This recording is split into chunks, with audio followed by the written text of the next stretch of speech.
umiinom ng seven. So then, ako po si Jennifer Silaw. 21 taong gulang na nakatira sa Quezon Hills. Ilang taon ka nagsimulang uminom? Nagsimula akong uminom sa taong gulang na 14. Bakit 14? Sino yung mga naka-influensya sa'yo? Naka-influensya sa akin, natural mga kabarkada, mga nagbabarkada sa tabi-tabi. Anong sinabi ng mga magulang mo tungkol sa pag-inom mo ng bata ka pa? Wala naman silang nasabi. Kasi hindi ako legal eh, so hindi naman nila alam. So, alaman kami! So, anong say ng mga magulang mo sa pag-inom mo sa murang edad? Wala naman kasi hindi naman ako legal at hindi ko naman pinapahalata pag nakauwi na ako. So, ibig mong sabihin, hindi ka na naamoy, o nahalata na nagsigasig ka. Hindi naman kasi uwi sila gabi na, then pag uwi sila, tulog na kami. Anong epekto sa'yo ng alak? Paano ka tamaan? Epekto na alak, nakakahilo siya, lalo nung una kong matikman. Ayun, mapait, nakakahilo talaga. Mapait, nakakahilo, pero bakit mo pa rin siya gustong inumin?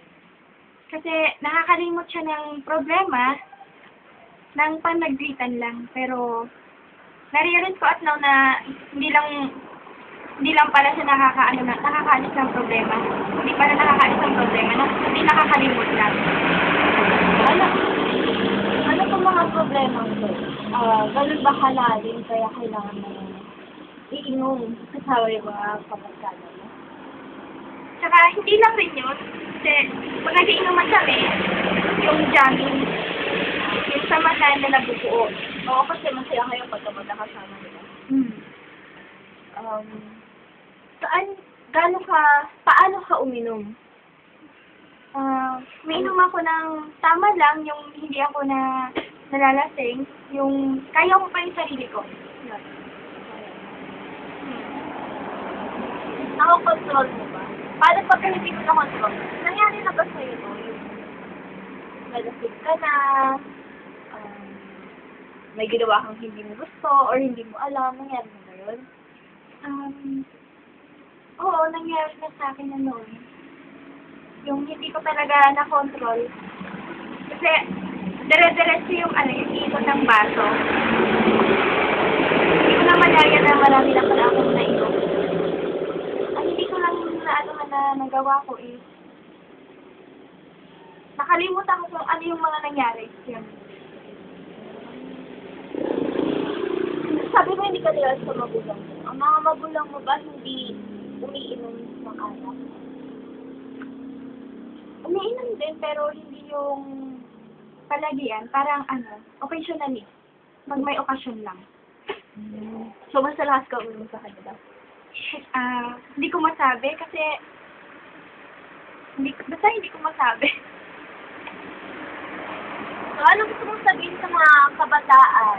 Napakarami nating kabataan na nagsiinuman na ngayon.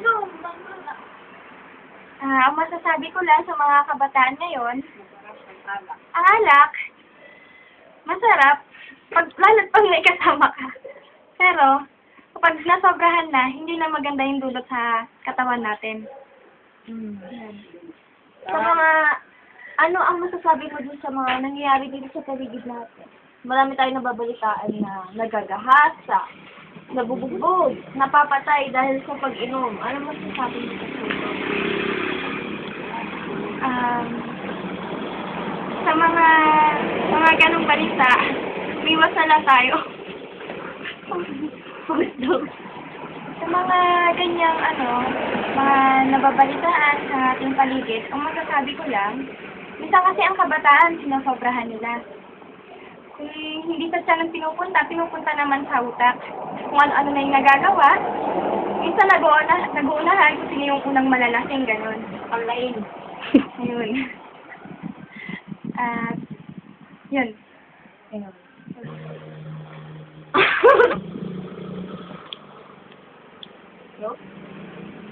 Maraming salamat, friend. At doon na nagtatapos ang